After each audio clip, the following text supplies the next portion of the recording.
my ideal gender affirming care as like a trans non-binary person is kind of fucking weird.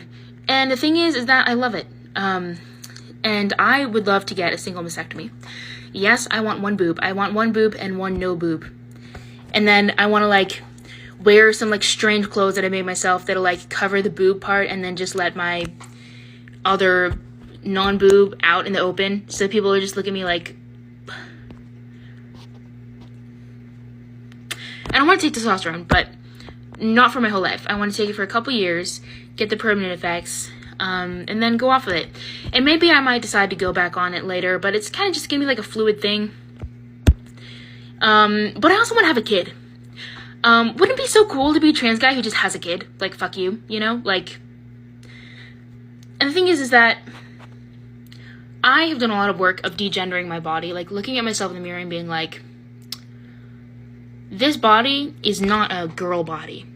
Bodies are not gendered. Bodies are not girl or boy bodies. They're just human bodies. And whatever gender that body is the gender that you think that body is. And you don't have to hate it.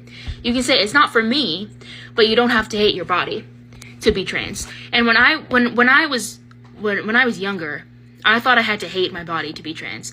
I thought it was a prerequisite, like if you don't hate your body, you can't be trans. You have to hate yourself. Hate yourself or you're not transgender.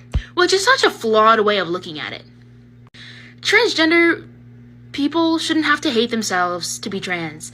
Like, being transgender for me is more about the euphoria I get when I feel like myself and when other people perceive me in the way that aligns with my self-image, rather than like shitting all over myself because I'm a terrible person who looks ugly and I'll never pass. Because for one, passing is not something I'm interested in. I know a lot of trans people do want to pass, and that's totally fine. But you don't have to hate yourself to want to pass. Like, this idea of like you have to hate yourself to be trans, like, I know I literally just said this, but it is just, it's so damaging. It's damaging because for a while, like, I hated my body. I was like, because I thought I had to, and I don't. And it's confusing because you want to think that, oh, if I don't hate my body, then why am I trans? And that's a perfectly valid question to ask. But the thing is that your body is just a body that doesn't have to do with gender. And you can modify it in any way that you want, and you'll be the gender that you are. Like, it does not matter. And learning that really helped me break out of my little box of self-hatred, and it is so worth it. I promise you. Love yourself.